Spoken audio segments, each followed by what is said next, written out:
والصلاة والسلام على سيد المرسلين وخاتم النبيين بالقاسم محمد. Pen and papers have you given to everybody? Yeah, like we need pen and papers for everybody. Alright, so yesterday actually we started our discussion related to the topic of elements of human decline. So can somebody, if anybody who has written it, he can give a very short summary of few minutes. Is there any brother or sister who can give that summary for yesterday?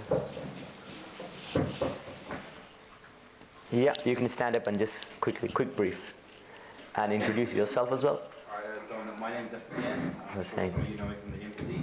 But yeah, so basically the lecture yesterday was about the elements of human decline. Mm-hmm. So we were talking about people who famously, they declined, and then why. So there are 7 reasons as to why we decline. The enemy is inside us, which is our nafs al-lawama, nafs al-ammara, the devil, food, the food that we eat, if it's halal or haram, our friends, negligence, laziness, negligence. You got it, yeah. And show off, and so these 7 factors, they all influence us in how our nafs al-ammara, how it reacts to certain situations. Mm-hmm.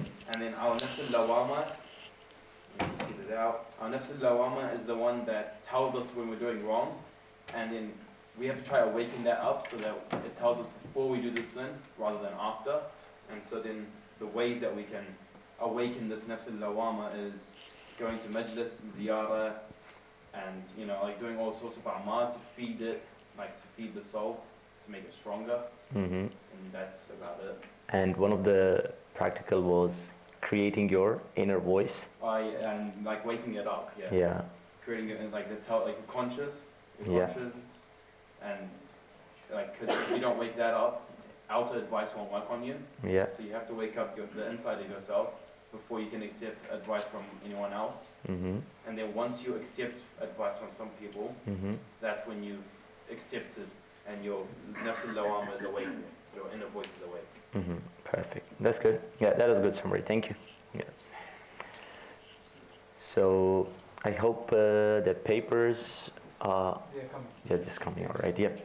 So here I just want to quickly go through it, and because today we had another subject and topic to talk about Wilayat, which we hopefully get there. We will get there, and here we talked about how important is if somebody is misguiding you or guiding you by his words, and how effective are your ears in learning process. Because when you are learning, when you're listening something, when you're listening to somebody, actually you are being the slave of that person, no matter he's guiding you or misguiding you, because you are totally giving your brain to him. So that's why one of the ways where we can go through changing our nafs ammara to our nafs lawama was listening, advice and suggestion, right? This we have already done it.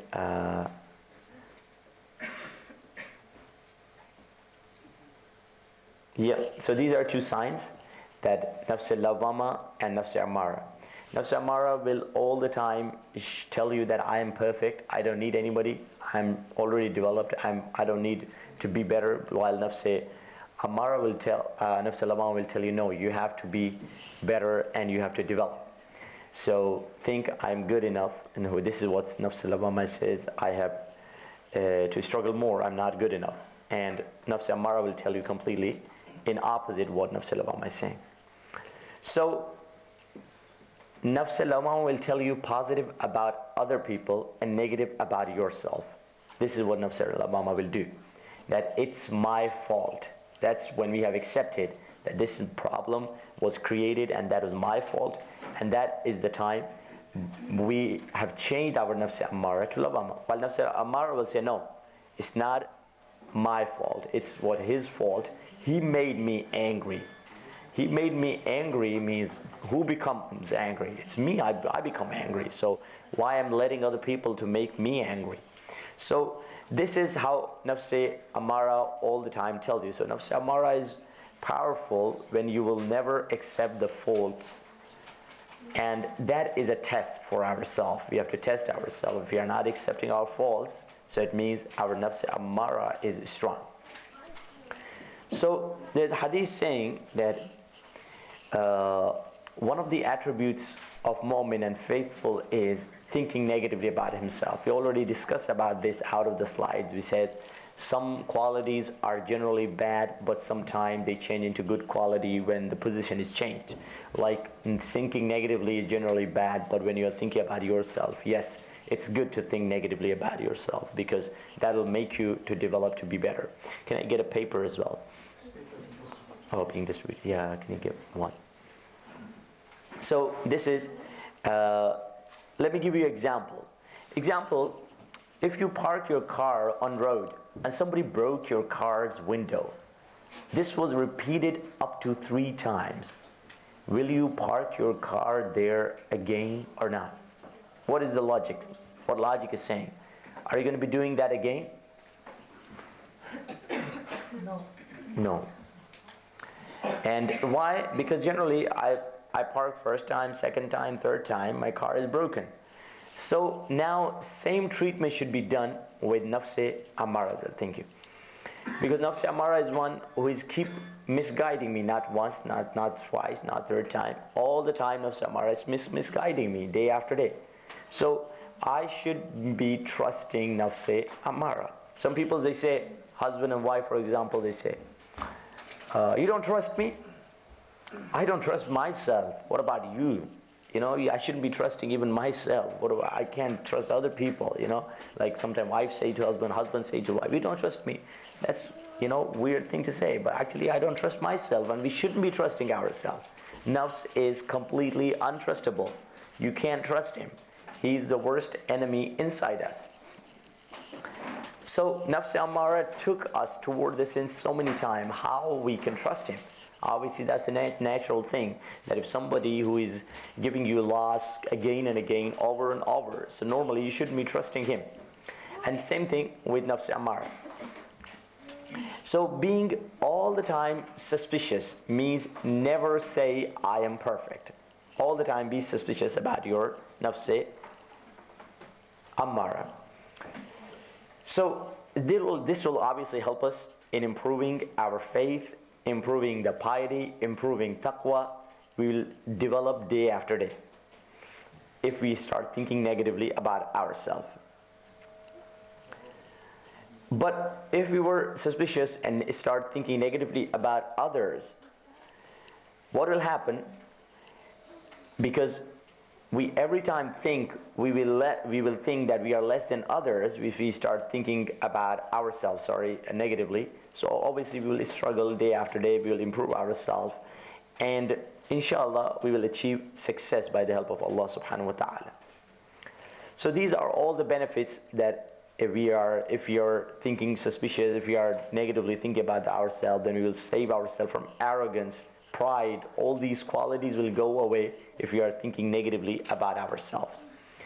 And the story, beautiful story of Prophet Musa is there, where Allah subhanahu wa ta'ala asked Prophet Moses, telling him that to bring somebody who is worse than you in the world. Now Prophet Moses was thinking who is lower than you in his status, his rank, who is lower than you. Now Prophet Moses was keep thinking, who can be lower than me?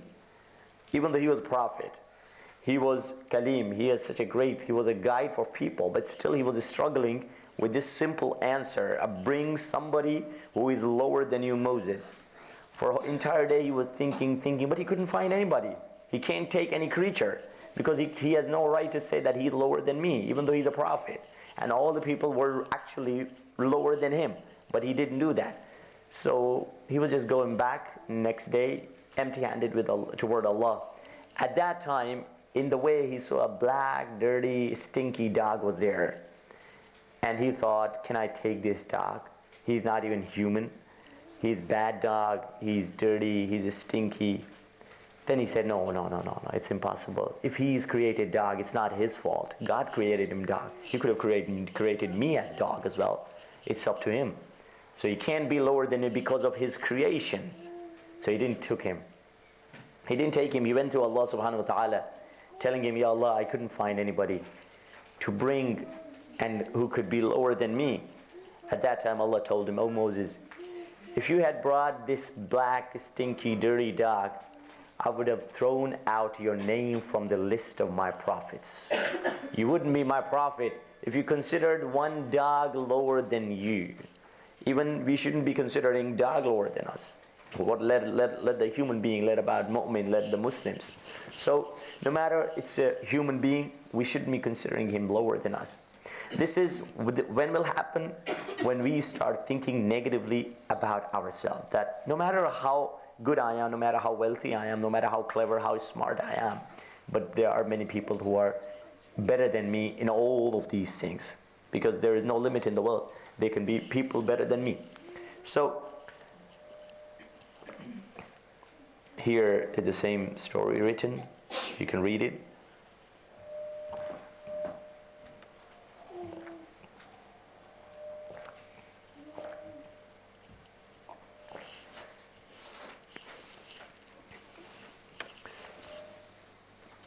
So this is one of the points that when we start backbiting people, we consider them worse than us.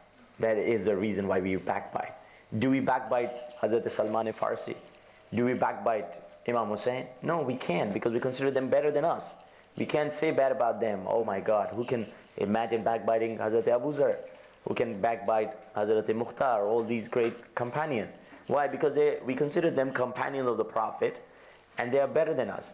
If you consider every single person better than us, then we will never ever have the courage of backbiting him, because he's better than me. How can I backbite him?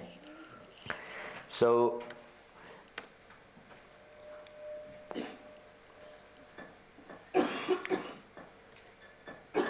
okay, that's the same story. We'll just leave this.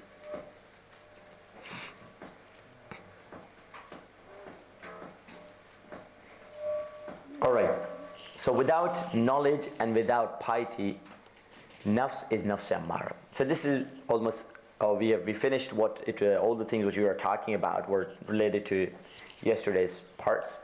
And now we have entered in a place where we are talking about piety. Without piety, our nafs will all the time remain nafs ammara. So, will it change by itself? Or do you think that can we change nafs ammara by is it going to be changing by itself, or there is a way for it? Any idea? I just want to, if you have any way, any idea, any trick, any tip you're thinking, you can just share it now. From brothers and sisters as well.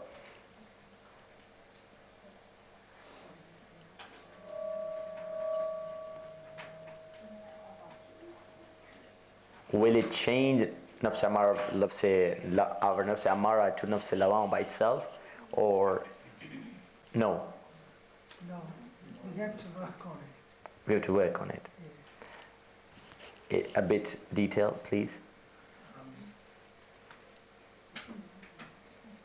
Like the negative elements that we do puts wrong effects on our nafs. So if we do right things, and as well as if we just start thinking that no, we are worse than other fellows, then it might start changing it, let's say, now. And anybody from sisters who can give any other suggestion? Yeah, brother. Yeah, it won't change.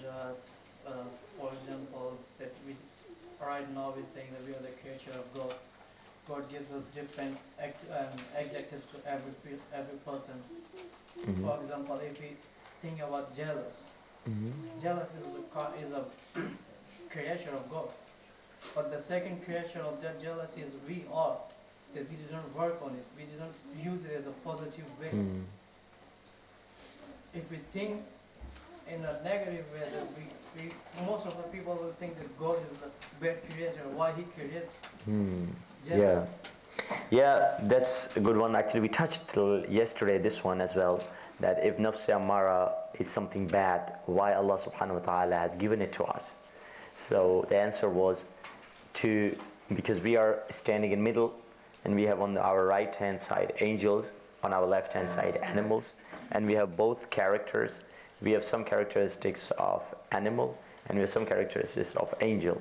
And by mixture of these two characteristics, we can be either better than and worse than animal, and we can be better than angels as well, because we have both of the abilities.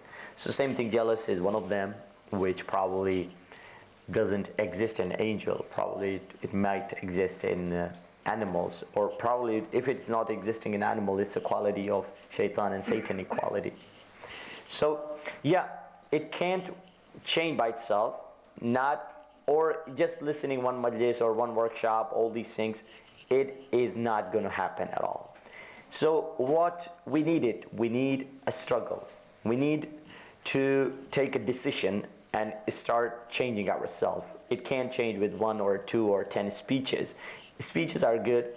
It can motivate you. It can speed you up. Lectures can speed you up. The advices and suggestions can speed you up, but they are not enough. So how can we convert our nafs ammara to nafs lawama? What is the progress and what is the process for it? So Allah subhanahu wa ta'ala is informing us in Quran. God is informing in Holy Quran in surah number 24, verse number 21. Surah Nur. لَوْلَا فَضْلُ اللَّهِ عَلَيْكُمْ. Now these are what we have entered in the solutions. One of the first solution is here. لَوْلَا فَضْلُ اللَّهِ عَلَيْكُمْ وَرَحْمَتُهُ مَا ذَكَى مِنْكُمْ مِنْ أَحَدٍ أَبَدًا. There are two things here. If Allah did not send His fadl and rahmah, two things, you would never ever be piety. If a girl is doing hijab, never ever be proud that I'm doing. No. If God didn't want, you would never ever do hijab. If a boy is praying, shouldn't be arrogant, oh, I'm praying, I'm a good guy. No. It's God's pleasure and God's rahmat. God has given you two things that you can be good. Number one is fadl, and then number two is rahmat. Means these are two things that God has given. Favor of Allah subhanahu wa ta'ala and mercy of Allah subhanahu wa ta'ala. So these are two things we should be looking for, these two things. Because in the end saying, Ma zaka minkum min ahadin abada. That none of you would be pious if these two things were not here. So every single step we are taking for positive things, either it's a fadl of Allah, means favor, or rahmah, means mercy of Allah subhanahu wa ta'ala. So if not for the favor of Allah subhanahu wa ta'ala, none of you would be pure. Okay, that's again translation of verse. So to defeat nafs amara and to get nafs lawama, we need two things: the favor and the mercy of Allah subhanahu wa ta'ala. These are the most important one that we need. Okay, now here it is. How we can get the mercy of Allah subhanahu wa ta'ala? So the example of rain is there. Ya man wasi'at rahmatuhu kulla shay, that Allah's blessing and favor and rahmah and mercy is overtaken every single part of the world. But the problem is, we are not catching it. So we should be catching the mercy of Allah subhanahu wa ta'ala. Example is given, the example of a glass. For example, if glass is upside down, no matter how much water you pour in it, the glass is not going to be filled up because the glass is upside down. If our hearts is upside down, going to somewhere else, and Allah's blessing is coming from other way, we can't catch up the blessing, favor, and mercy of Allah subhanahu wa ta'ala. So the first thing is to turn our heart toward Allah subhanahu wa ta'ala. And in dua of Munajat Sha'baniyah we recite, "Oh God, wake up my heart." And one of the best way that you can wake up my heart is through your love. And if Allah gives just a drop of love, His love in our heart, then our heart can wake up. And then we will search for these two things, favor and mercy of Allah subhanahu wa ta'ala. So Now, how can we achieve the favor of God and His mercy? This is a question. And again, I want some probably answer, probably some guesses from you as well. What do you guess? How we can get the mercy of Allah subhanahu wa ta'ala? Yes, carry on. By praying. By praying, okay. Anything else? Asking, supplication, dua, alright? Yes? Knowledge, ilm, yes. Another? By proving yourself worthy of it. By proving yourself worthy of the mercy of Allah subhanahu wa ta'ala, that I have the ability to get it. Okay, that was good as well. Yes? Helping the poor. Helping the poor, yeah, one of them is actually, that is quite hitting the target. Actually, later on I'll tell how it's hitting the target. Yeah? Yeah. Using the opportunity that God gives us, which is Using the? our inside opportunity that God gives us. Yeah. Ability that Yeah, ability that God, that's most good one of as well. them, first of the most important thing, which is intellect that God gives. Intellect, yeah. Knowledge, yeah. Be merciful with other human beings. Be merciful with other human beings, something related to the little ones who said like these two answers are related to each other. Yeah. Ziyarah. Going to the ziyarah, that's a good one as well. Yeah. Amr bil ma'roof and nahy Amr bil ma'roof, one of the furu'adeen. So yeah, these are different ways that we can achieve the mercy and blessing of Allah subhanahu wa ta'ala. And now let's go further, is that when we will get the mercy of Allah subhanahu wa ta'ala, our nafs ammara will convert to the nafs lawwama. Alright. So how we can achieve the mercy of Allah subhanahu wa ta'ala? There are, we can say, general rules for both of them.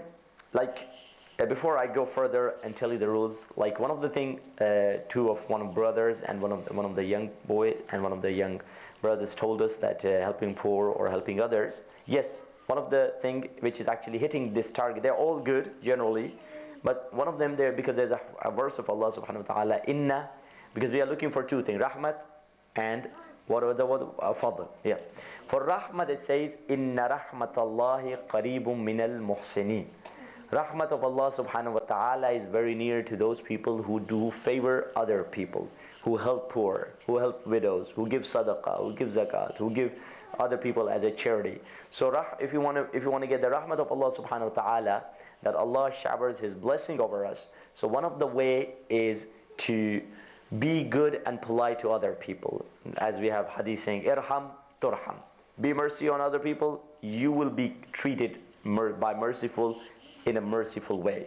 So yes, but now one of the way where we can achieve, which probably you can see as well in your routine life, is remaining with wuzu all the time. If you do it, you will generally find your spiritual development will be better than before, and you will automatically have tendency toward Allah subhanahu wa ta'ala. For example, if somebody who is doing wuzu all the time, for example, every time going to the bathroom, going to the washroom, doing wuzu, not even for namaz, he has no intention of praying, he or she has no intention of praying. So one of the ways where rahmat and blessing of Allah subhanahu wa ta'ala will continuously shower on a person is doing wudu and having wudu all the time. So yeah. And how we can achieve the mercy of Allah subhanahu wa ta'ala, one of the way is remembering Allah subhanahu wa ta'ala. Remembering doesn't all the time means praying. Obviously praying is from wajibat. But even if you're not praying, but keeping Allah subhanahu wa ta'ala in the mind, even if the lips are not shaking with zikr.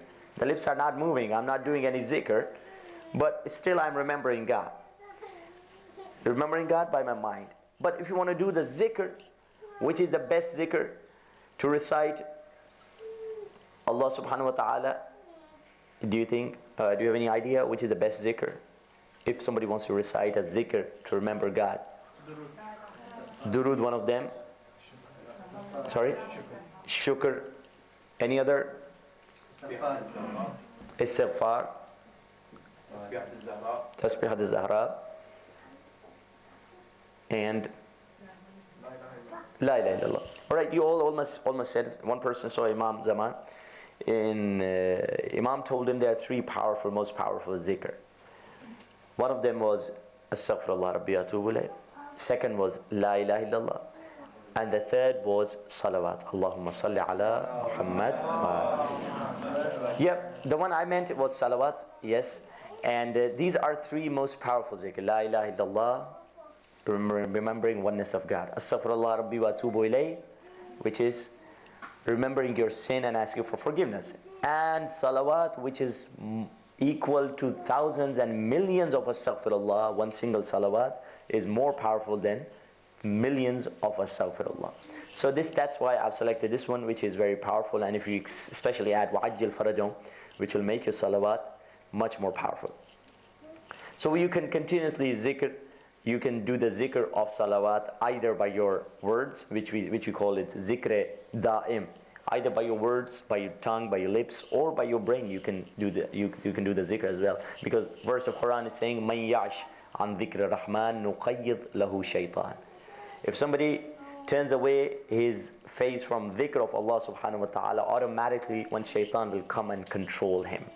So if we don't want shaitan controlling us, we should keep away shaitan away from ourselves.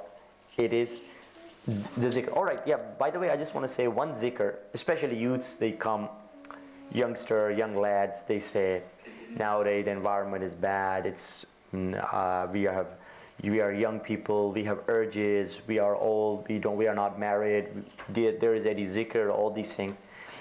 Yes, there is a zikr which is especially for this time, the time you are living in, and the situation you are in, and the age you are in. You are young, you have urges, and you have bad environment. You go to college, you go to university, you see many things which you don't want to see, but still there's shaitan whispering you. So there's a zikr. Yeah, one of the things besides zikr, you can have wuzu. That's very good, very powerful. But with that, one of the zikr is dhikrul ghariq. Means a person who is about to drown, he's just in the water, he's just drowning, and he wants to help. He's just gripping something and he wants to help. Somebody comes and helps him. So this is the zikr of, it's called ghariq as well. You can write it down. I probably didn't write it in my presentation. Very powerful zikr and it's said to be in the end of the time. Definitely recite this zikr all the time, because in the end of the time when man or woman will leave her house at morning, and when he or she will return back at evening, her iman would be finished. Because this is the worst time you are living in. So for that, the zikr is very famous, and you know as well, you might be reading it in Qunut as well. Ya Allah, Ya Rahman, Ya Rahim, Ya Muqallib al-Qulub, Thabbit Qalbi ala Dinik. If we understand this, Ya Allah, Ya Rahman, Ya Rahim, we know all of this. Ya Muqallib al-Qulub, oh Allah, you are the one who can turn the hearts from one place to other. Sabbit qalbi ala dinik. Give me resistance on my religion, on my faith, that I don't lose my faith. So this is a very powerful zikr which can be practiced by us. So another thing that we can achieve the favor of Allah subhanahu wa ta'ala is midnight prayer. That, namaz al-shab is one of the things where we can achieve the rahmah and the blessing of Allah subhanahu wa ta'ala. It says, وَقِمْ وَعْبُدْ رَبَّكَ حَتَّى يَأْتِيَكَ الْيَقِينَ. Or in another verse it says, the verse of Quran about maqaman mahmuda. Maqaman mahmud is the highest position that Allah can give to any creature. And that maqam of mahmud, people can receive it only through midnight prayer. So, yeah, many people, they say, we miss our midnight prayer. What is the reason we miss our midnight prayer? We cannot pray. So, what is the reason? The reason, because there is something wrong in our day. If there was something wrong in our day from the morning till night, if we do have done some sin, so that sin will be barrier for us and not letting us from praying namaz al-shab. But if sometime for entire day I didn't commit any sin, so that will help me, that piety will help me to pray my midnight prayer as well. So here is, I think, the Yeah, now, just in the end. There are some sins which are nowadays, like we can say, are very routine, especially the sins of tongue, we can say. That people, they lie very easily, which are one of the worst sin, Lying is one of the greater sin. And while people do it on their daily basis as a joke as well. And in the same way, in the end, there is a point about wudu as well. I think this is the different benefits of wudu. Also, I've mentioned it here that people can get different benefits from wudu, and and even as well, some people, they say wudu has some very good and beneficial effects on the skin as well, because it's kind of, you're putting water on your face, it's this natural moisturizer. All right, so I just wanted to quickly finish this elements of human decline topic, and I just want to quickly go in the topic of wilayat, and I hope we have the time. Yeah, we have.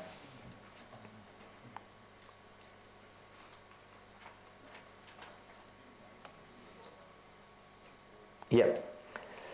When it comes to wilayat, what are the words, what are the keywords you remember? Just quickly, if you can mention. Yeah. Here's the picture, yeah. And another? Leader, yes.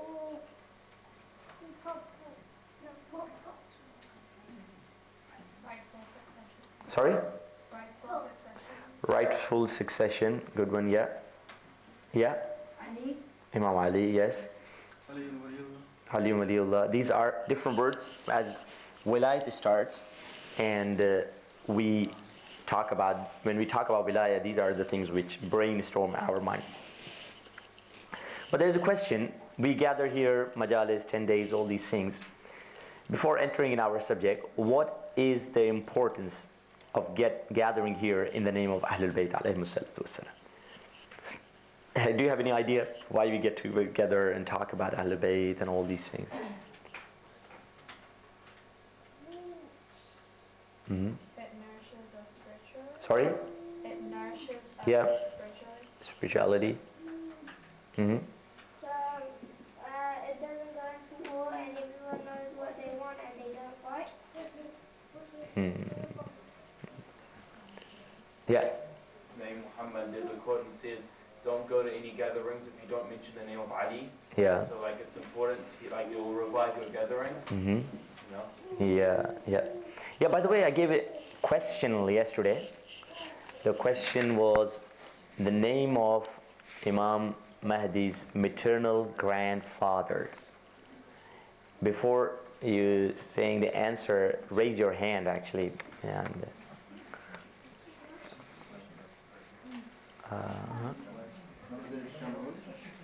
okay, another. Is it common? Like the English? What is it? Common? No.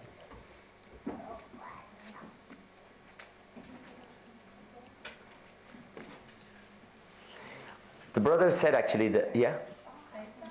No, brother said the right name. He said his name was Sham'un. What's your name? Sorry? Mehdi. Yeah. His name was Sham'un, in English called Simon. And the name was given by Jesus was Petrus, which is called Peter. So Simon and Peter are the name of one single personality. His name was Sham'un, Simon.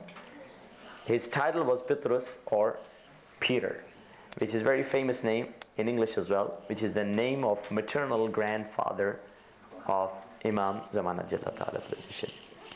So yes, you didn't mention any importance of gathering here.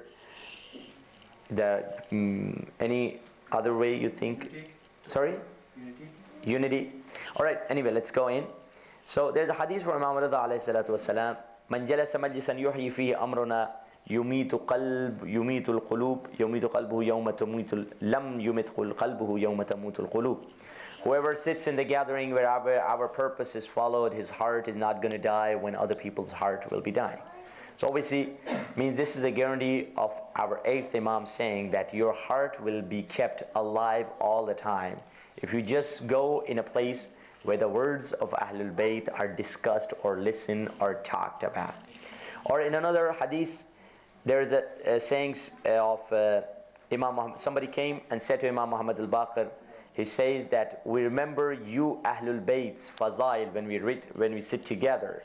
At that time, Imam replied, by Allah, I love your fragrance. And it's such a great high position of a person who is talking and discussing about Ahlul Bayt, that an infallible Imam is saying, I love the fragrance of yours when you sit and together and talk about the Ahlul Bayt. Now, what is the benefit of the love of Ahlul Bayt?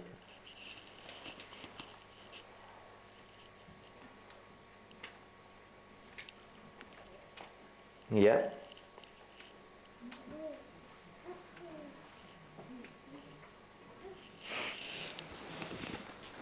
Everybody says we all love Ahlul Bayt, so why we do love it? Yeah? Sorry? Strong. To become strong, one of the answers. Yes. Any other? Yes? To become smart. Being smart? Any other? Yeah? To learn from their teachings. Learn from their teachings, yes. Yeah. When we love them, we automatically want to follow their footsteps. And then when we do that, we get closer to Allah, and that in turn is like beneficial for us. Yes, closer to Allah, taqarrub of Allah, yes. And alright, let's enter. What is the answer here? So somebody says to Imam Muhammad al-Baqir that I love you so much. The answer is in hadith. Imam replied, mashallah, you are a lucky guy. Why? Whoever loves me on the day of judgment, he will be with me. And the example Imam said, if one loves a stone, he will be with that stone on the day of judgment. Even stone. Means no matter what it is, it's a stone, it's a, material thing, it's money, it's car, it's house, whatever you deeply love in this world, on the day of judgment you will be with him. And so one of the, you can say, benefit of hereafter is that we will be with them. Obviously whoever will be with Ahlul Bayt after this very short time life or eternal life, his eternal life will be guaranteed. Now, as far as related to Wilayat, there is a question from you. The day when everybody will be called by the name of Imam. I want the verse. That actually has a good gift, yeah. There are actually two brothers and 2 sisters. They will need gift, inshallah. And now another one as well. If somebody says that there's a verse of Quran saying we will call everybody with the name of his Imam. Probably this type of question is hard to Google it as well. Yeah, you can.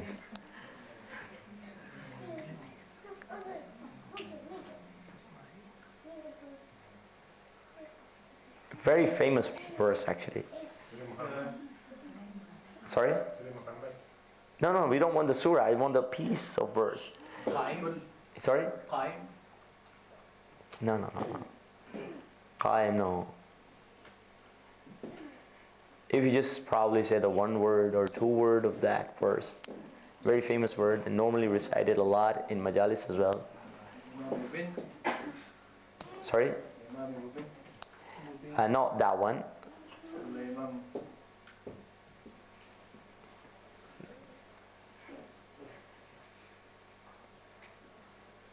So that's the English and we move to Arabic. Yeah. It starts with the word yawma. What? Yawma. It means the day of Qiyamah. Everybody. Yawma? Yeah, you said some words, but you missed in between some gaps. Yeah, that is the verse. Yeah. Put a little bit pressure on your mind, you'll probably get it. يوم ندعو كل أناس بإمامهم. Yawma means the day of Qiyamah. Nad'u, we will call kulla, everybody. I missed the verse. Unas means human being, people. Bi imamihim, with their imam. So this is very strong verse. You can ask from Sunni that on the day of judgment, who you will be called with. You will get stuck with it. You don't have any imam. And if they will be calling that, everybody will be called by the name of his imam. So what answer will you be giving? So alhamdulillah, we have imam. Sir, what's your name?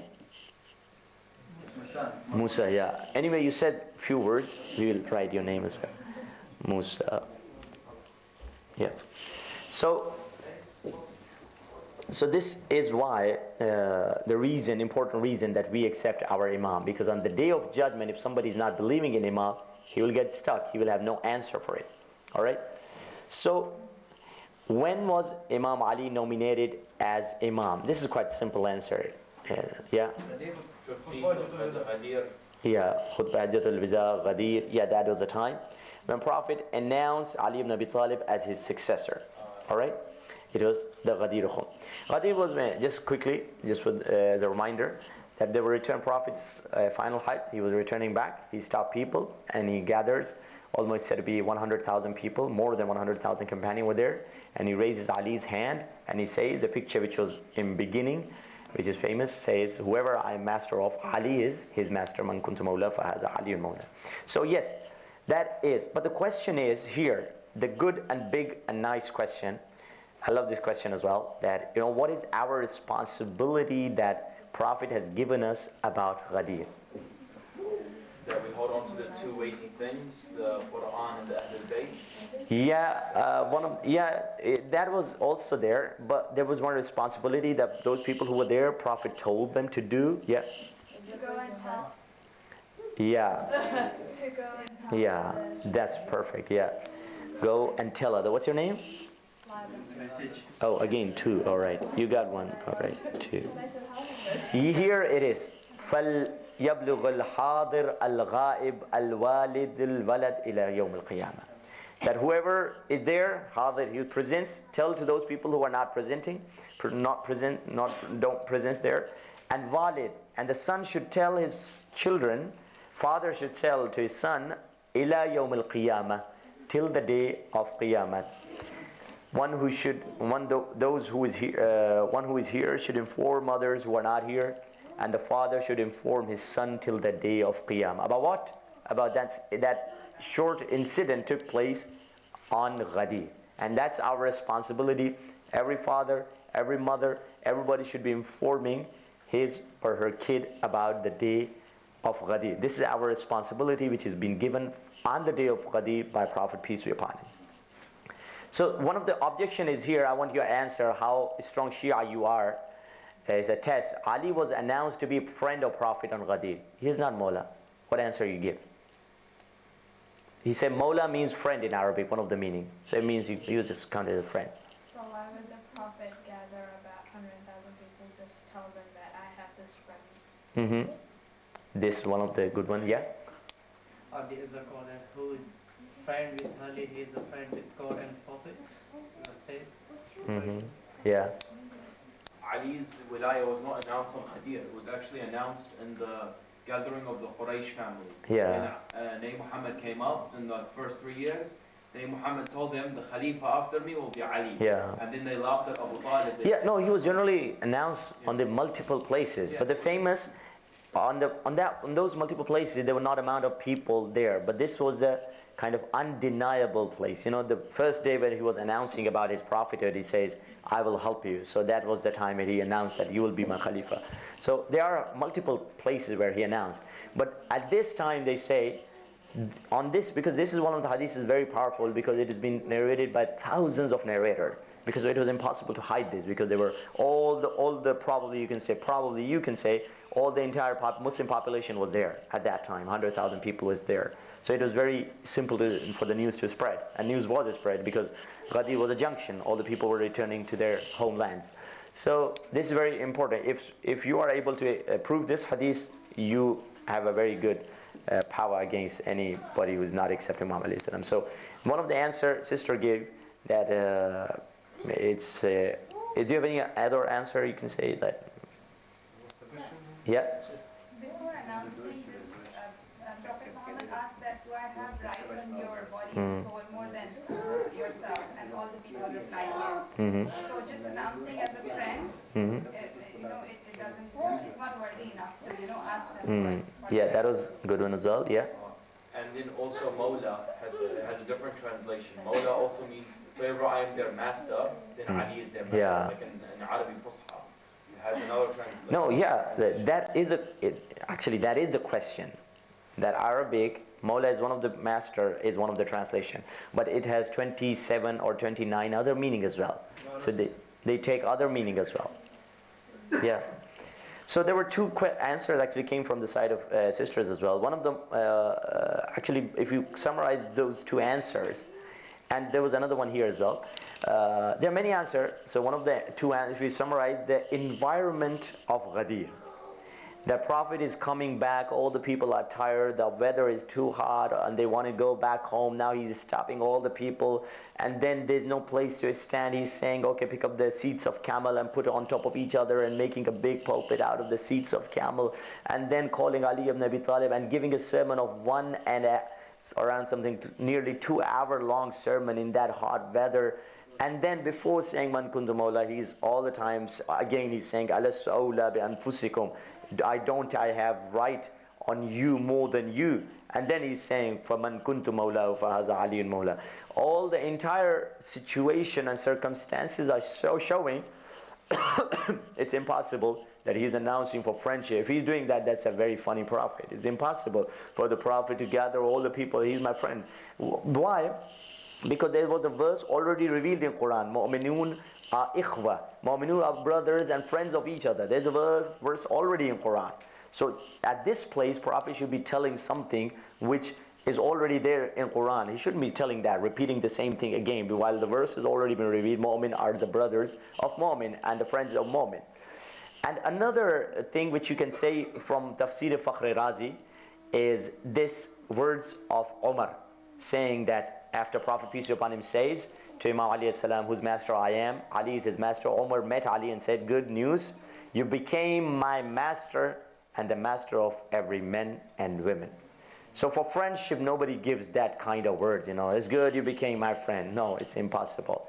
So actually these words also is a proof which are in multiple places in Sunni books. This was actually Tafsir Kabir's reference, Tafsir Fakhr Razi or Tafsir Kabir, yeah.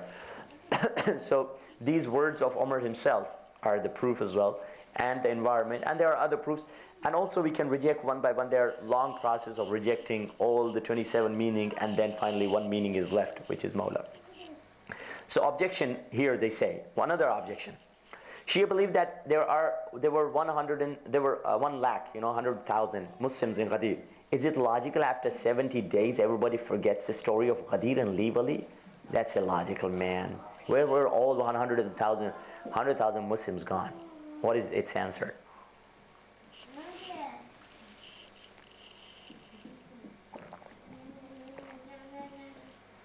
Because at the time, the caliphs at the time, Umar, Abu Bakr, Uthman, they had control of what the narrations was right, except for the narrations of Ali ibn Abi Talib. So any narrations that go around, Abu Bakr had to put consent on it first. Yeah? I didn't get it. Can you? So Abu Bakr and the caliphs, the 3 caliphs before Amir al-Mu'mineen, they had if anyone wants to write anything, they would need consent from them. Oh, you mean Man'ul Hadith, they stopped the Hadith, one of the things. But this happened after it. He's talking about when Abu Bakr was not even Khalifa and people chose him as Khalifa. He's saying the question is, if this was right in Hadith, Muslims would have chosen Ali actually. So it's illogical. 100,000 Muslims were there. What do you think? They were all companion, and according to them, companion are masoom and all these things, what we don't believe. But, in that way they come and they say, no, it's illogical. They sold their iman for the dunya. They sold their iman for the dunya. Yeah, one of the answers. Yeah. Actually, those 100,000 people were all from all over the world. And from all parts. Muslim world was not big at that time. This happened only in Medina. Yeah. So actually those 100,000 were not present in Medina. Then the media was not that strong. And there were very few people actually and then because of some reasons maybe. No, actually, in Medina, almost everybody knew. It does. We can't say that in Medina people didn't know. Everybody knew in Medina because almost all the entire Medina was with Prophet. And that time, Muslim world was all Medina and Mecca. Probably some few Muslim in Yemen as well. You know, it was not the Iran was not conquered. Nothing. It was very short Muslim world. So it was not very far. We can say. So still, there were many in Medina as well. Yeah. They didn't forget, but what probably happened was that they either got blinded by money, or they quietened, like by threat and like blackmail. Yeah, there was one hand. There were only few people in the funeral of Prophet. Yeah. That means not the whole of the community were behind the Prophet. And when in the funeral of the Prophet there were only handful of people, you can imagine that, of course, the same situation can be. So they did not forget, but they were not coming out of their houses and following Imam Ali's way. Yeah. Also, on the note of that, at the same time, while Prophet Muhammad was being buried, Saqifa was going on. So this was like at that time, that's when they elected the Caliph, without any mention to Ali ibn Abi Talib. At this moment, yeah. Actually, there are many answers. If you wanna, because when you somebody is objecting you, there's an answer that you come and start, you know, analyzing all these things. All right. Sometime you have to give a you know kind of tooth-breaking answer. You know, as he's answering, you have to answer another. If he's questioning, you have to question another question in his answer. So yeah, if you go and go in deep and detail, different historical facts are shown and reason, the culture, all these things, the tribal culture, all are different things. But one of the answers which you can give, which can give complete, in finding exactly the same situation which happened before Prophet, peace be upon him. When was it? وَوَعَدْنَا مُوسَى 30 لَيْلَةً وَأَتْمَمْنَاهَا بِعَشْرٍ فَتَمَّ مِيقَاتُ رَبِّهِ 40 لَيْلَةً. And the verse meaning is saying, we told Moses to stay with us 30 nights on the mountain. Moses told his nation, I will be coming back in 30 nights. But what happened? But Allah added 10 nights more. So he appointed with his Lord, his appointment with his Lord come to the end after 40 nights. Moses has appointed his brother Harun as his deputy among people during his absence. Try not to reform them and not to follow them. This is the Prophet Musa leaving his brother Harun. And we have hadith saying, Anta minni bimanzilati Haruna min Musa. Musa is like Prophet and Harun is like Ali. And now we ask them another question. Is it logical? They say, is it logical? This is their question. Is it logical after 30 days, everybody forget the story of Ghadir and leave Ali? We will say, according to Quran, Bani Israel were not 100,000. They were 7 times more than Muslim population. There were 700,000. 7 times more than Muslim population. They did not only reject Harun like they rejected Ali. They rejected Moses and Moses' God. They started worshipping some animals. I mean, they were changed not in 70 days, just within 10 days. This happened in the history. Means if they can, and they were all more than Muslims, and they were all changed within kind of, they didn't, Muslim at least, they believe in Prophet and God as well. They just left Ali. They left God, they left Moses' God within how many days? Within 10 days. And Muslim here, they left Ali within 70 days. And they were not even 700,000, they were just 100,000. Yeah, this is like you can say answer of, like denouncing his question. But if you see deeply in the history, one of the factor was actually factor of fear. Yes, some sisters said. One of the factor was factor of believing and following blindly. Like in every door, there were 4 people going. Lady Fatima Zahra holding Imam Hassan Hussein and Imam Ali, knocking the door of every person in Medina. Don't you remember Ghadir? Some people, they say, oh, we remember, but the king, the main person of our tribe, what he has said, we can't denounce him. Some people, they say, oh, my memory is weak, I can't remember. Some people, they say, oh, I'm not in political issue now anymore, I can't do that. You know, different people were making different excuses. So this is one of the answers that you can give, or other answer, historical fact can be given as well. So look at this one. He's a Sunni scholar. He's a teacher of Al-Azhar, and he's also what he's saying now.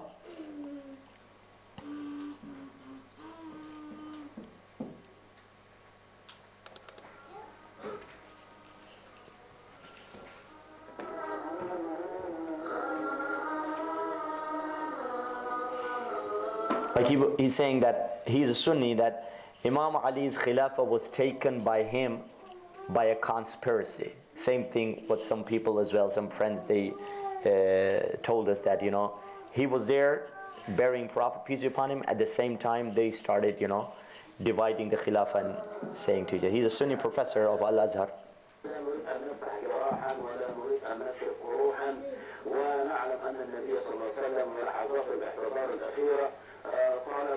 He was saying at the end time, Prophet, when he was leaving this world, he said that bring pen and paper, I want to write something, لَن تَضِلُّ بَعْدِي, that you will never ever be misguided. At that time, now Sayyidina Umar, he said that, you know, I'm not going to let you. Now, before, I just want to say one, actually, and then Prophet, peace be upon him, became ghadabnak, and he became kind of angry, and he told them, let's leave the place.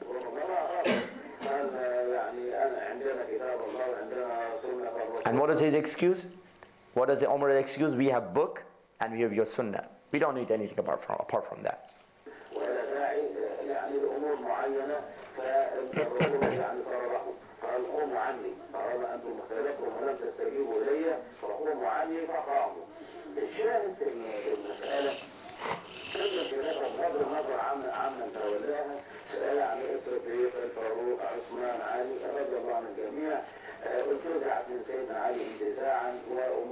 Yeah, here is he saying the Khilafah was Ali's right, and it was taken by Sayyidina Abu Bakr, Sayyidina Umar, Sayyidina Usman, and they have done wrong.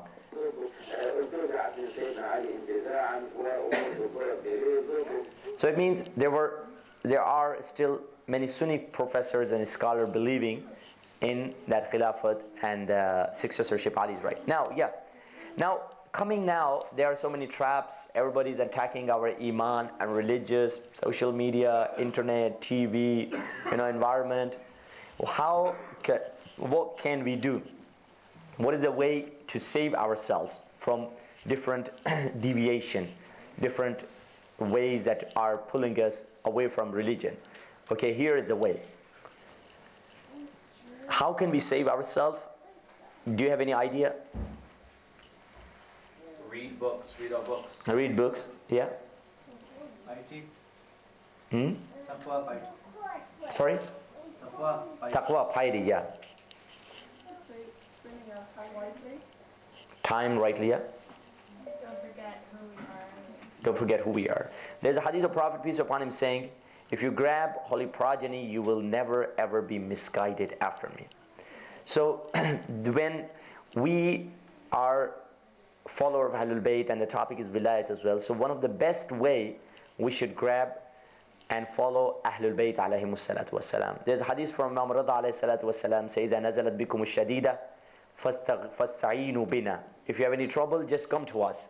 We will solve your trouble. No matter it's religion, it's spiritual, it's problem, it's psychological problem, any problem, we can go and Ahlul Bayt can solve our problem. Why? Because we should have ability. They don't look at the race or nation. Salman was not even Arab. They call him Minna Ahlul Bayt. He's from us Ahlul Bayt. Or Uwais al-Qarni. He didn't even see Prophet. He's not counted in the category of companion, because companion are those who saw Prophet. He didn't see you with Prophet, but when he came and he left Medina, Prophet was saying, I can feel the fragrance of Allah in some narration. In some narration says fragrance of paradise. I can feel the fragrance of paradise coming from Yemen. So the main thing is we should create ability in ourselves. And one of the way to create ability is these gatherings. and these majalis of Ahlul Bayt alayhimus salam. We come and we listen about Ahlul Bayt alayhimus salam. Why should we ask by the name of Ahlul Bayt? Do you have any idea? Yeah? You will go wrong? You will not go, yeah, it's stopping us from going wrong, yeah? Bab al-Hawaj, Bab al-Hawaj. They are Bab al-Hawaj as well, yeah, yeah. Because they were the closest to Allah. They were the closest to Allah, that is also right, yeah. There are hadiths that they are the ones who worship Allah. They can do the shafa as well, yeah. And because we are just non-masoom, even the prophets, when they got higher rank, they got it because of Ahlul Bayt. اتخذ الله إبراهيم خليلا لكثرة صلواته على محمد وآل محمد. Because Abraham used to recite so much salawat and God made him his friend. One of the reasons why he became the friend of Allah subhanahu wa ta'ala, because he used to recite salawat a lot. So prophets also can get high rank because of love of Ahlul Bayt. So when they can get high rank because of love of Ahlul Bayt, I always say we are not even prophets. We should be getting near to Ahlul Bayt to get higher rank. Now there's one verse in Quran, verse number 70 from Surah Maryam. It says, لَنَحْضُرَنَّهُمْ حَوْلَ جَهَنَّمَ جَثِيًّا. Everybody will enter in the fire of hell. The verse is saying this. It means every single person who will die, he will burn into the fire of hell. No, it's not every single person. There's a group of people who will not enter into hell, and who they are. Now we have to look for those groups. And in Quran it talks about them as well. There are some people are very far from fire of hell. لا يسمعون. They don't even listen the voice of fire of hell. أولئك عنها مبعدون. They are very far, بعيد, they are far away. لا يسمعون. They don't listen the pain and the shout and the scream of hell. لا يحزنهم الفزع الأكبر. They don't feel sadness on the day of judgment. Who are these? Imam Rida says this is a group. This is a group who are exempt in the verse of Surah Maryam that we talked that everybody will enter. They are exempt of this verse, and they will never enter in the fire of hell. And who are those people? Any guess? Ahlul Bayt? Anybody? Shias. Who says Shias? No, who said? Yeah, that is actually a good one. Not to laugh. Yeah. Actually, that is what I will be telling you. Yeah, that's good. Okay, yeah. Sorry? Muttaqeen. Lovers of Ahlul Bayt. They are the Shias of Ali. As Prophet said, Ya Ali, anta wa shi'atuka humul fahizun. You and your Shias are the successful one. Okay, Shias are so far from hell, they will not even listen the voice of hell. Some came to Imam Rida saying that we are your Shias. This is the story.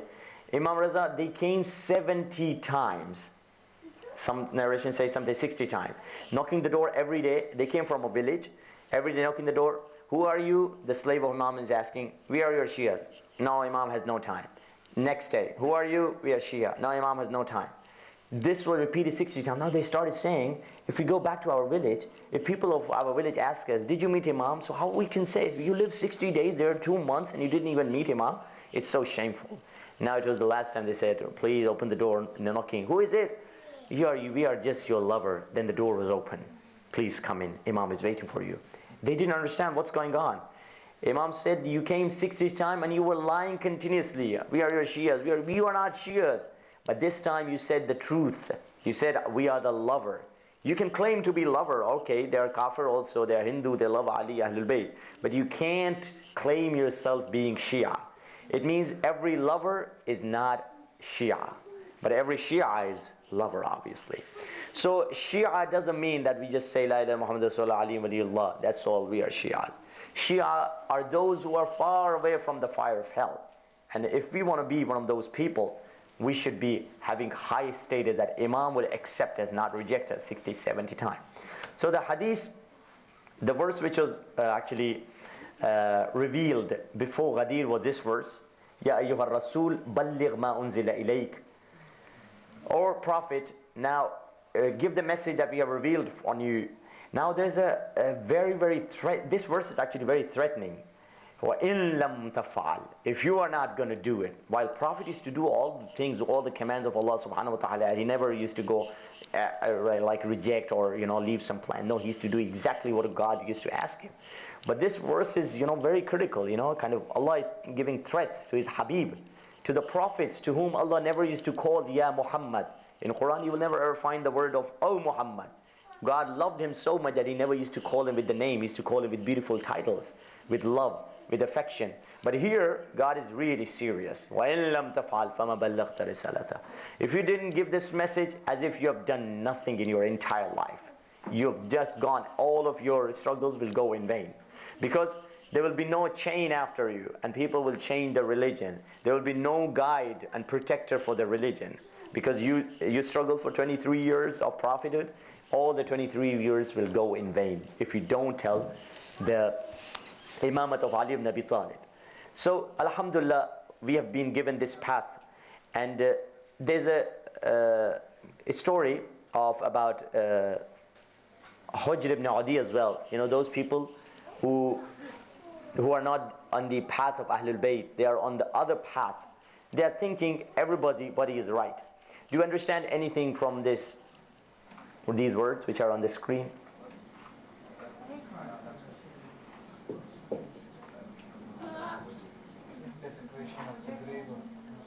This is the grave of Hazrat Hujr ibn Adi. Yeah, I just placed the grave because the story was related to Hazrat Hujr. Do you have any idea about from these words? Do you get any hint what story it's referring to? No, its destruction is just I just kept the picture, nothing to do with the picture, the words. It just shows that few people's master is Muawiyah, and some has got master as Ali, and some has got master as Actually, and there's a word of Arabic saying, ibki ala nafsik. Cry over yourself. What does it mean? Actually, I'm saying, alhamdulillah, we have the right path of Ahlul Bayt. There are some people who didn't follow Ahlul Bayt, other Muslims. We respect them all. Unfortunately, the religion as they are following, it's so confused. Or in other words, they are totally confusion.com. There's so much confusion in the religion that you can't understand what's going on, what they are speaking about. Like there was a guy, after Hazrat Hujr was martyred, means those who didn't follow the path of Ahlul Bayt, he was crying. Somebody comes and he says, what happened? My master Hujr ibn Adi has been killed. Who killed him? My master Muawiyah has killed him. Why he has killed him? Because he was not swearing to my master Ali ibn Abi Talib. This guy said, what the hell is this? My master killed your master and he's not swearing your master Ali. All are your master. And then he says, cry over yourself, man. You are confused, completely confused. Find a way. Who is your master, Muawiyah or Ali or Hujr? Calling everybody master, So this is, majority of Muslims unfortunately are confused. And our duty and responsibility is to tell them, there can be only one right person as master. You can't call everybody as whatever, Sayyidina or master. Yeah, now there's a quickly going standard of choice. Why we selected Ali as our Imam. One of the reason, there are actually many standards people choose somebody. Like for example, a boy selects a girl to get married, or a girl selects a boy to get married probably because he's wealthy, probably because she's beautiful, probably because he's handsome, probably because, every people have standards on a scale for choosing. I buy a computer because it's, for example, HP, it's Apple, it's a big company. Everybody has a standard. Why we select people as our leader, one of the things can be, out of greed, because of money, that as long as you have money, I accept you as leader, like, Shabbas, he was in Safin with Ali, in Karbala, he was against Imam Hussein. Or like Umar ibn Sa'd as well, he was sometime with Imam Hassan and then against Ahlul Bayt. So this is one of the standard, greed. Second standard is out of fear, like Islam of Abu Sufyan. Abu Sufyan, the father of Muawiyah, he turned his religion, he became Muslim, but he became because of fear. Or people who followed Fir'aun, they didn't follow him out of love, they followed him because of fear, they feared him. وَنَادَى قَوْمُ وَلَيْسَ لِي مُلْكُ مِصْرَ فَاسْتَخَفَّ قَوْمَهُ فَأَطَاعُوهُ. The verse in blue, that he fears his qawm and nation, and they became obedient to them. So second one is, fear is based on the fear. You know, people, and why we are obedient to Allah subhanahu wa ta'ala, our obedience is based on love, not on the fear. Because the verse of Quran is saying, إِن كُنْتُمْ تُحِبُّونَ اللَّهَ فَاتَّبِعُونِي. Prophet is saying, if you love Allah subhanahu wa ta'ala, then follow me. So we follow, and a baseline of our obedience is love, not fear. And third standard and scale is prejudice. You know, sometimes we have prejudice. No matter what he's speaking, but if he's my son, I say, good, perfect, he's doing nice. No matter he's right or wrong, if he's our relative, if he's my mother, if he's my father, if he's my brother, I will consider him right, because my scale and standard is prejudice. All right? This is one of the scale and standard of choosing somebody as leader. Or sometimes excitement or environment, following blindly, you know. You know, when Moses actually took his nation out of Egypt, and they came to the place where people used to يَعْبُدُونَ الْأَصْنَامِ يَعْكُفُونَ عَلَى الْأَصْنَامِ. People used to worship idols. At that time they say, يَا مُوسَى جَعَلْ لَنَا إِلَهًا كَمَا لَهُمْ آلِهَةٌ. Oh Musa, make an idol for us as they have idol. Because they were choosing something in excitement, in environmental pressure, peer pressure, or following blindly.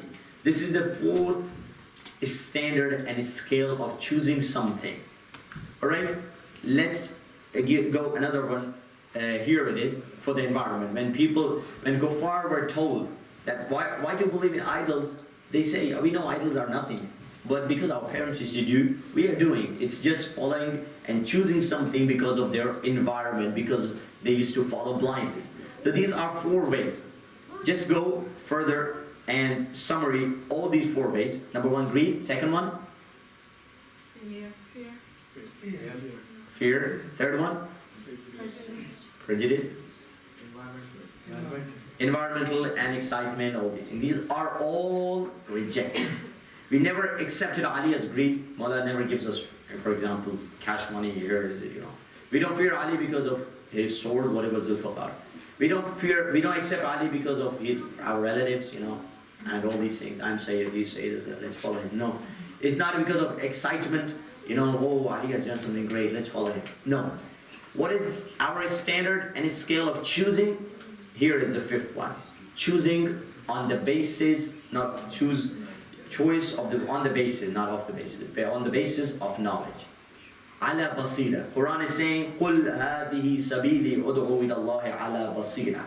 They choose with basira, with opening your eyes, understanding. Because there are 5 types of leader we have. These are the example you can say. There was a leader whose entire life is dark. Some leader, number 2, they're good in beginning, but later in the end their life is bad. You know, they start doing sin, their last part is bad. Some people, they are white and black and gray, good, bad, not good. 4th one is, their beginning is dark, and in the end they are white, alright? But the 5th one is, their entire life had been good, had been bad, I've written wrong, yeah. Their entire life had been good, completely enlightened, completely correct. So, which is the most appropriate person to believe and follow? Number 5? Yeah. Because, why? Here it is. Quran is saying, يَتَّبِعُونَ أَحْسَنَ. People are the one who listen to everybody, but they follow the best one. Alright? You can listen to all the people, listen what Muslim Christian is saying, listen what Hindu is saying, but accept the best one. Like this good guy, Tijani, was a person who was Sunni, and he accepted good one, and he wrote a book that I was guided, and said to be, he converted around 3 million people, almost nearly New Zealand population.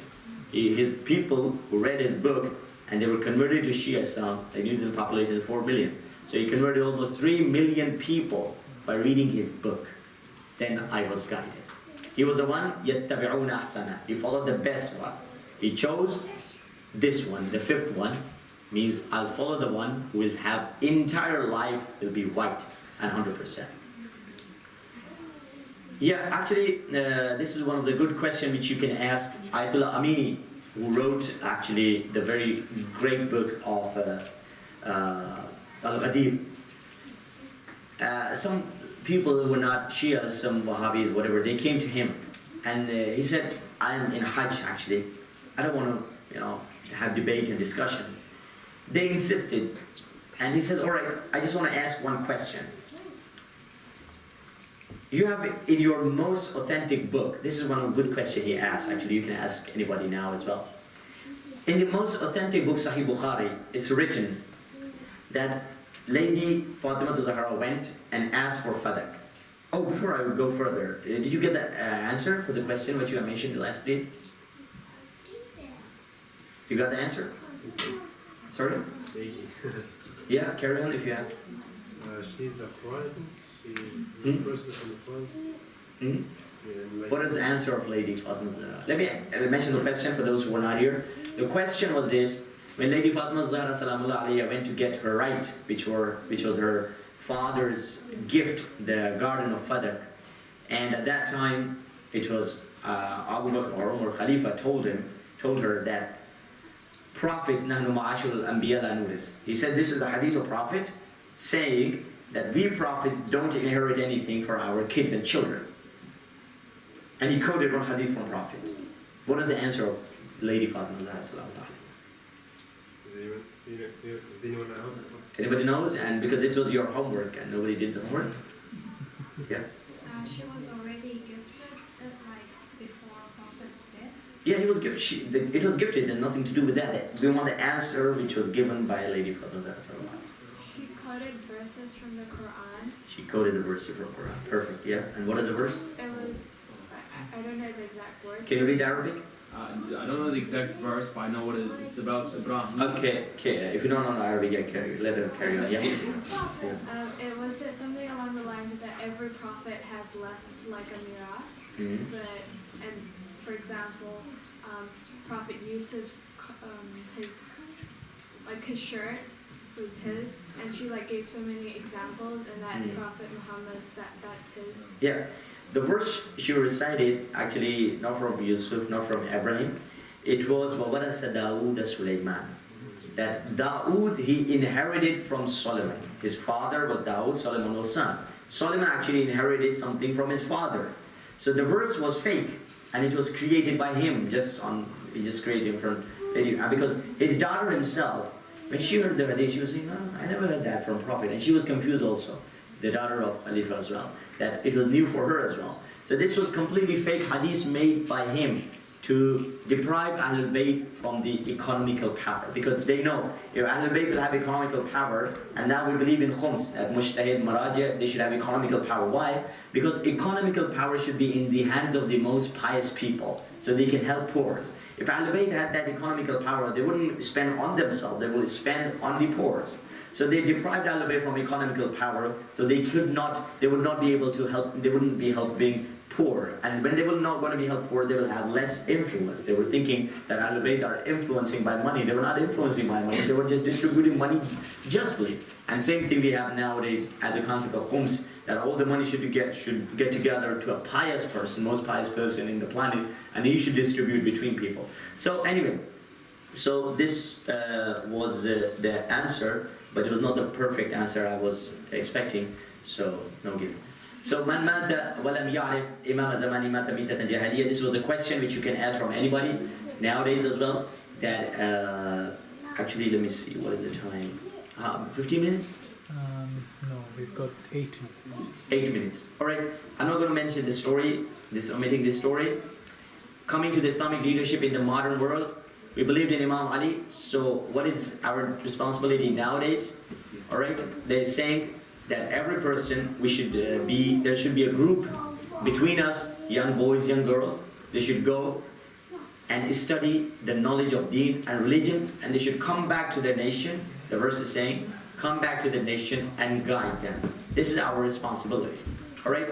So in the time of ghaibat, what is our responsibility? Is saying as far as newly Imam, this is Imam, our 12th Imam is saying. Now we are coming all the way to the end of Wilayat. Newly occurring circumstances are concerned. you should return for guidance to the narrator of our hadith, and they are the proof over you, and just as I am proof on them. This is a hadith about mujtahid and maraja, and the concept of taqleed is actually raised by this hadith. Who are mujtahid? Mujtahid are those people who guide people and who give them hope, who tell them about religion, who tell them about guide, who understand the religion deeply. And after when we believed in Imam Ali, we come all the way to 12th Imam.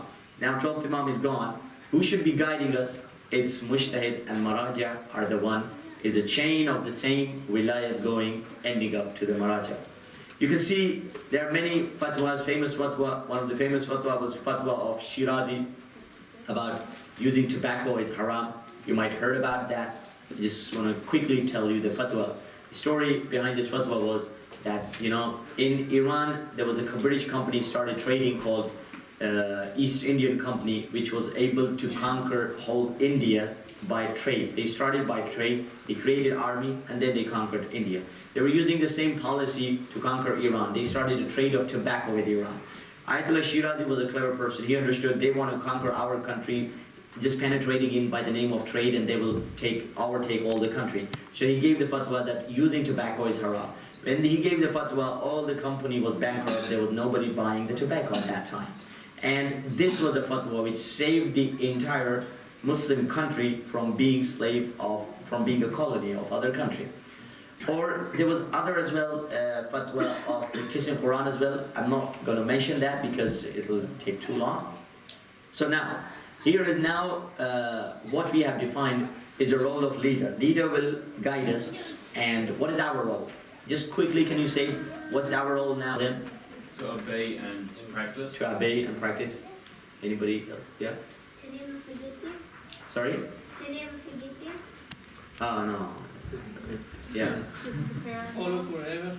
Sorry? Follow forever, yes. Here is a hadith of Imam al-Hasan al-Askari. But if there is anyone among you who is fuqaha, the word fuqaha means who have deep knowledge in religion, who has control over themselves, over their hawa, and protects his religion, and suppresses his evil desire, and is obedient to the command of his master, then people should follow them. These are 4 conditions of mujtahid and maraja. And our duty is to follow them. Like, look at this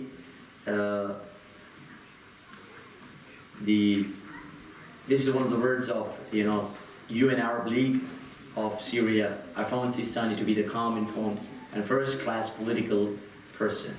And this is the Ban Ki-moon speaking about Ayatollah Sistani. Extremely honored to have met Eminence Guard Ayatollah Sistani for today, first time, a man with the deepest wisdom and tolerance. He is an inspirational role model for his follower in Iraq and beyond. Or there is a word of Nelson Mandela saying to Ayatollah Khamenei, my leader. Or when Putin goes back to Russia, people ask him, who you met? He says, I met Jesus in Tehran, which is very famous sentence of him, quoted by reporters and journalists as well. So here, all the fatwa of all the maraja is, most important part is unity. And we have also Jannatul Wida, which is unity, the week of unity as well, which been started by Imam al-Khomeini rahmatullah alayh. And the fatwa of Rahbar and Ayatollah Sistani that it's haram to insult and abuse any religious figure of Sunni brothers. What we were having, these were debates. We can have knowledgeable debate, never ever insult. We are having proofs for Quran, Hadith. You can do that, mashallah, and I suggest you make YouTube clips, make video clips, make Facebook clips, like somebody questioning them that why do you pray Taraweeh? Why do you not follow Ali ibn Abi Talib? And then answering why we follow Ali ibn Abi Talib. You can make short clips, 5-minute clips, 2-minute clip. And for this, the good website is Shia Pen. You can go to this website, Shia Pen. All the differences between Shia and Sunni, they have discussed on it. You can read the article and make a short clip for it. And this clip will remain And inshallah, Ahlul Bayt will help you in the life. You will struggle and try for Ahlul Bayt, to defending Ahlul Bayt.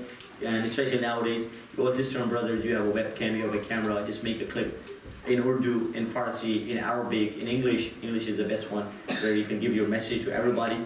And but at the same time, like we have all the fatwas of Al-Qassis and Rahabar supporting Sunnis, no matter they're in Iraq, in Syria, wherever they are.